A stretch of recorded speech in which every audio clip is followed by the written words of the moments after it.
दोस्तों, क्या हो अगर आप एक ऐसे घर में छुट्टियां मनाने के लिए जाएं जहां पर सब कुछ हाईटेक हो और घर की सारी चीजों को एक एआई मैनेज करता हो, मतलब कि आर्टिफिशियल इंटेलिजेंस। लेकिन वो कहते हैं ना कि ज्यादा होशियारी इंसान के लिए खतरा बन सकती है। ये चीज हम इस कहानी में देखने को मिलेगी। चलिए शुरू करते हैं। जंगल के बीच में बना एक बिलियनर का आलीशान मैंशन जहाँ का मालिक है मिस्टर वैली, जो कि एक बिजनेस टाइकून है। उनकी बीवी नताशा एक इंटीरियर डिजाइनर है। दोनों इस बड़े से घर में अकेले रहते हैं। यहाँ विली पूल से बाहर निकलकर थोड़ा मसाज के लिए एक चेयर पर बैठता है, जिसको मैनेज करती है उसके घर की एआई, जिसका नाम है बारका। ये सेम उसी तरह से काम करती है जैसे कि हमने अलेक्सा का नाम सुना है। आपके कहने पे वो सब कुछ करेगी जो आप उससे करवाना चाहते। अब विली मसाज चेयर पर बैठ जाता है और वो ऑन हो जाती है। उधर हम नताशा को देखते हैं जो कि बात लेने के लिए तैयार हो रही थी, लेकिन तभी विली के चेहरे को देखते हैं ऐसा लग रहा था कि जैसे उसे किसी ने बहुत जोर से पकड़ रखा हो। वो बारका को इस चेयर को बंद करने के लिए कहता है और खुद को छोड़ने को कहता है, लेकिन वो तो उल्टा और प्रेशर बढ़ा देती है और ये प्रेशर इतना ज्यादा बढ़ जाता है कि उसका पूरा शरीर बुरी तरह से फटने लगता है। वो चिल्लाने लगता है। उसकी चीख सुनकर नताशा फौरन उसके पास आती है, उसकी चेयर को घुमाती है, पर वहां पर वो जो देखती है उसके तो होश ही उड़ जाते हैं। विली की दोनों आंखें निकली हुई थी, हाथ फट गए थे, लेकिन उसके अंदर अभी भी जान बाकी थी। इसीलिए वो फौरन जाकर उस प्लग को निकाल देती है ताकि वो बच सके। लेकिन फिर भी वो मसाज चेयर बंद नहीं होती और आखिर में बारका उस प्रेशर को इतना बढ़ा देती है कि उस विली का पूरा सर ही फट जाता है और उसका सारा खून नताशा के मुंह पर आता है। और कुछ इस तरह से इस कहानी का एंट्रो होता है। ये देखकर आप समझ गए होंगे कि असल में आगे क्या होने वाला है और एक एआई क्या क्या चीजें कर सकती है। यहाँ से सीन शिफ्ट होता और हम पहुंचते हैं कंबोडिया के कॉलेज में, जहाँ की लाइब्रेरी में हम हैना नाम की लड़की को देखते हैं। वो अकेले बैठकर अपने लैपटॉप में कोडिंग सीख रही है। उसे इसमें बहुत इंटरेस्ट है, इसीलिए वो एक प्रोग्राम भी बना रही है जो किसी भी चीज को मिनटों में हैक कर सकता है। ये बनाने में उसे अभी थोड़ा समय लगेगा, लेकिन हैना ये बना कर रहेगी। तभी उसके पास उसके दोस्तों का मैसेज आता है जो कि उसे बाहर आने को बोलते हैं। जब वो बाहर जाती है तो देखती है कि वहां पर उसका पूरा ग्रुप खड़ा हुआ है। दरअसल ये उनका लास्ट ईयर है, इसीलिए विलियम ने डिसाइड किया है कि सभी आज वीकेंड पर कहीं घूमने के लिए जाएंगे। यहाँ में एक और बात पता चलती है कि विलियम और हैना की दोनों एक दूसरे को बहुत टाइम से लाइक करते हैं, लेकिन कभी ये बता नहीं पाए। उधर सभी दोस्त बहुत ही ज्यादा एक्साइटेड होते हैं क्योंकि विलियम ने एक स्मार्ट होम बुक किया है जो कि हैना को बहुत पसंद आने वाला है, क्योंकि वो एक टेक गाई है। उसे इन सब चीजों में काफी इंटरेस्ट है, इसीलिए उसे इम्प्रेस करने के लिए किया है। लेकिन ये कितना भारी पड़ने वाला है ये किसी को पता नहीं है, ना ही हैना को, जो कि भी बहुत ही ज्यादा अजीब बिहेव कर रही है। तभी वहां पर लेक्सी आती है जो कि विलियम की गर्लफ्रेंड है। वो भी जिद करती है कि उसे भी उसके साथ जाना है। दरअसल लेक्सी एक सोशल मीडिया इन्फ्लुएंसर है और अब विलियम उसे मना करता है कि उसका वहाँ कोई भी काम नहीं है। उसका तो बिल्कुल भी मन नहीं होता उसको ले जाने का, लेकिन वो फिर भी हाँ कर देता है। अब इसके बाद वो एक ग्रुप फोटो लेती हैं और उसे इंस्टा पर अपलोड कर देती है। जब टैग करने की बारी आती है तो सभी उसे मिल जाते हैं, लेकिन हैना उसे कहीं दिखाई नहीं देती क्योंकि वो किसी भी तरह की कोई भी सोशल मीडिया ऐप नहीं चलाती, जो कि थोड़ा अजीब है। लेकिन कुछ लोग हैं दुनिया में जो आज के टाइम पर भी सोशल मीडिया से दूर रहते हैं।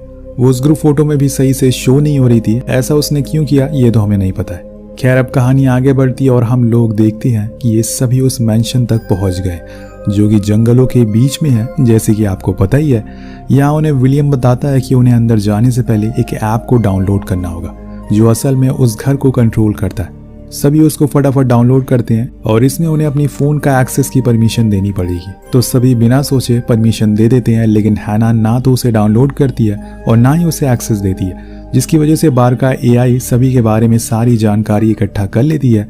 लेकिन हैना के केस में वो ब्लैंक थी, उसे उसके बारे में कुछ पता ही नहीं चलता। उसके बाद सभी लोग गेट पर फेस रिकग्निशन करवाते हैं, उसमें भी हैना छुप जाती है और इसकी वजह से उसका फेस बारका स्कैन नहीं कर पाती।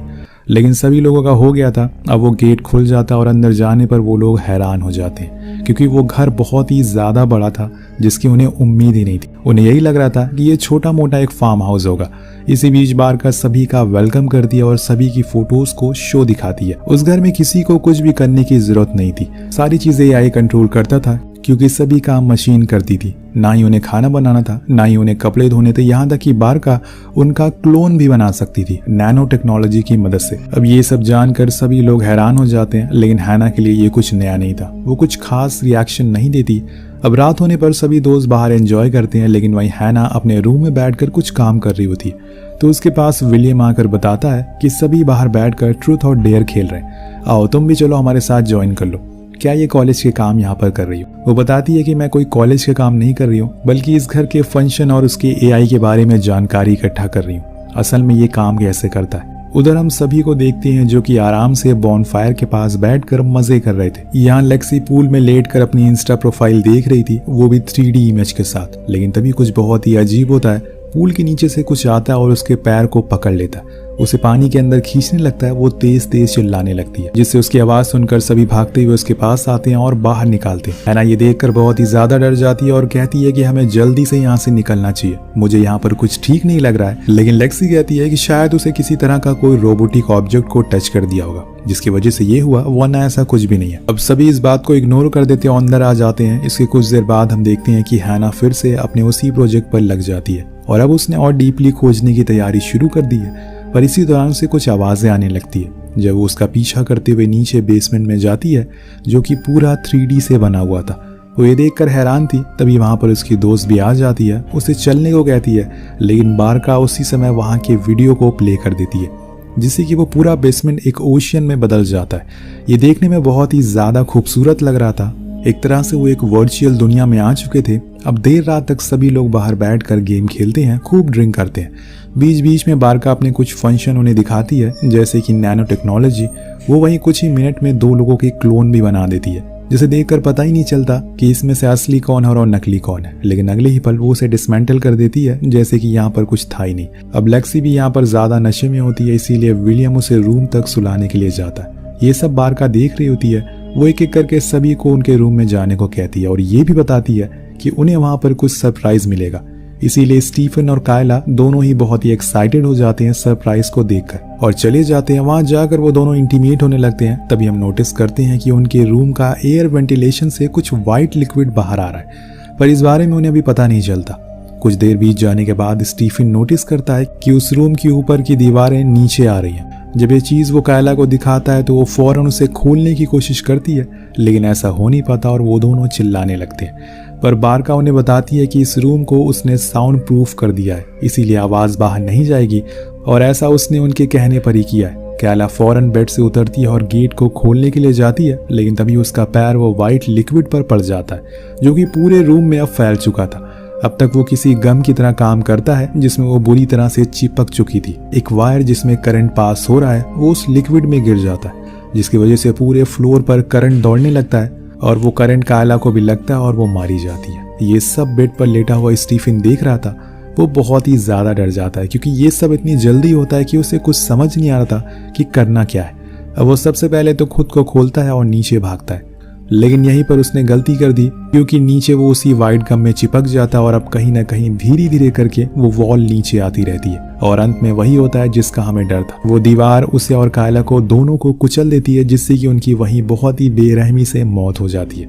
पर ये क्या, बारका ने ये क्या किया? अगर किया भी तो क्यों किया? क्या इसमें सच में कोई malfunction है या फिर इसे डिजाइन ही ऐसे किया गया इंसानों को तकलीफ पहुंचाने के लिए?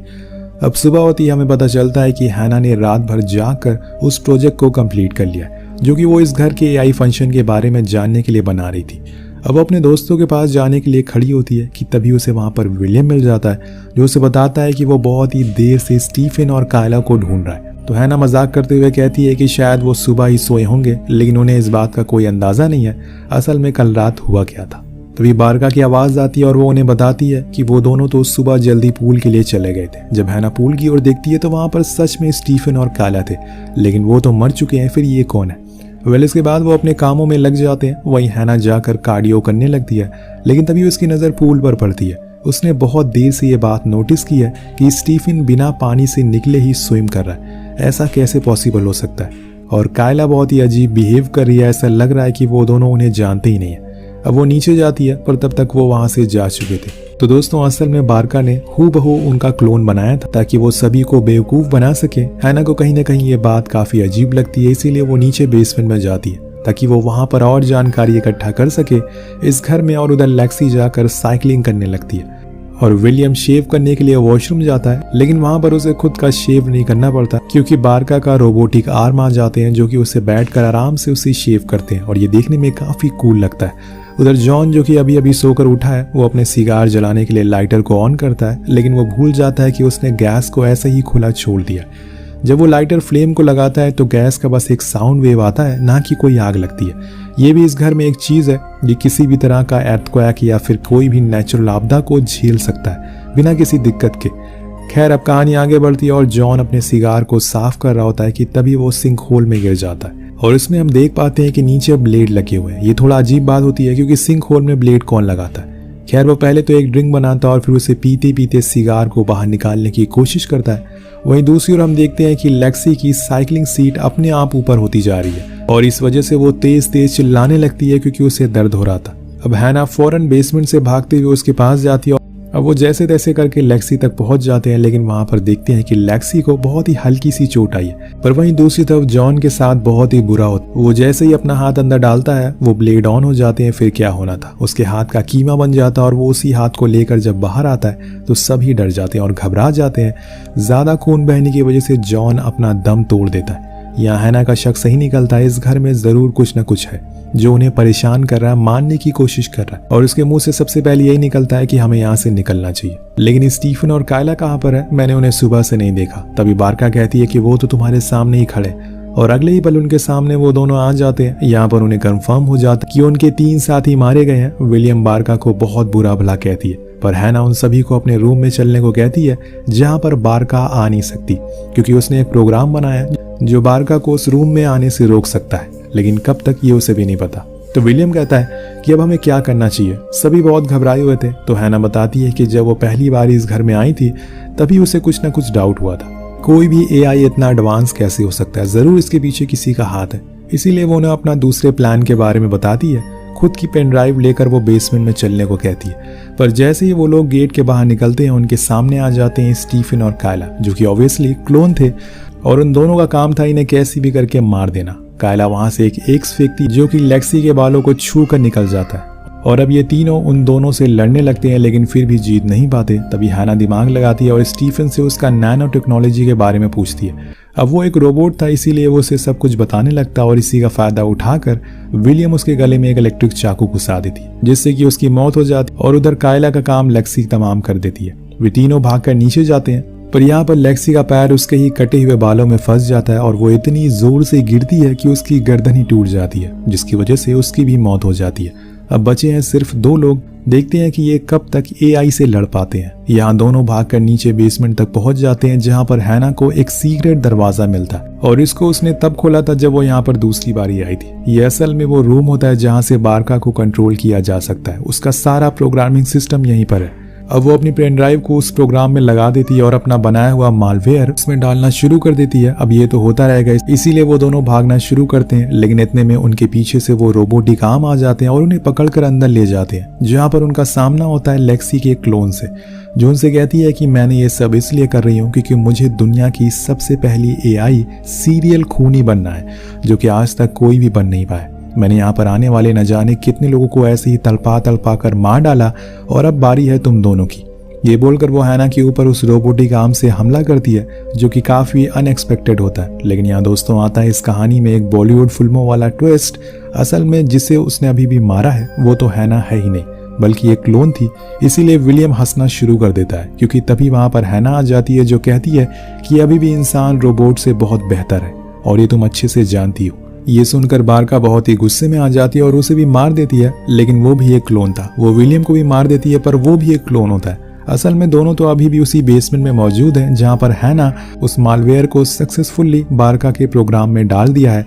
इसके बाद अब वो खुद से ही खुद के क्लोन को बना सकती है और बारका को कई हद तक कंट्रोल भी कर सकती है। उसने अब उसकी मदद से अपने दोस्तों के कई सारे क्लोन बना लिए हैं। वो इस समय लेक्सी से लड़ रहे होते हैं। इसी का फायदा उठाकर ये दोनों भागने की तैयारी शुरू कर देते हैं, पर जैसे ही गेट तक पहुंचते हैं लेक्सी इन्हें पकड़ लेती है और विलियम को मारने लगती है। पर दोस्तों इतने में सभी क्लोन वापस से जिंदा हो जाते हैं और उसे बहुत ही बुरी तरह से मारते हैं, जिसे आखिर में हैना आती है और उसे कुचलकर फाइनली उसे मार देती है। लेकिन वो तो बस एक फिजिकल फॉर्म में क्लोन था, एआई अभी भी मौजूद है। अब एक एक करके उसके दोस्त जो कि क्लोन में मौजूद थे वो सब गायब हो जाते हैं और वो गेट से बाहर जाने लगती है, पर वो देखती है कि वहां पर विलियम नहीं है। लेकिन अगले ही पल वो वहां आ जाता है और फिर दोनों उस घर से बाहर निकल जाते हैं। पर अभी कहानी यहाँ पर खत्म नहीं हुई है। तो दोस्तों यहाँ पर आता है एक और ट्विस्ट। दरअसल बारका से लड़ते हुए विलियम की भी मौत हो गई थी, इसीलिए जो उसके साथ मौजूद है वो भी असल में एक क्लोन ही है, जो बाहर आते ही डिसमेंटल हो जाता है और ये देख कर हैना पूरी तरह से टूट जाती है। वो रोते हुए अपनी कार में बैठती है और उसको स्टार्ट करके घर के लिए निकलने लगती है।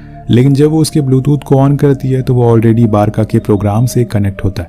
यानी कि अभी ये कहानी यहाँ ख़त्म नहीं हुई है, क्या पता आने वाले पार्ट में वो इस कार में ट्रैप हो जाए और ऐसे ही बार का अपना बदला ले उससे। कुछ भी हो सकता है। पार्ट 2 के लिए कमेंट ज़रूर करिएगा। फिलहाल के लिए कहानी यहीं पर ख़त्म हो जाती है। मिलते हैं अगले वीडियो में। Peace out.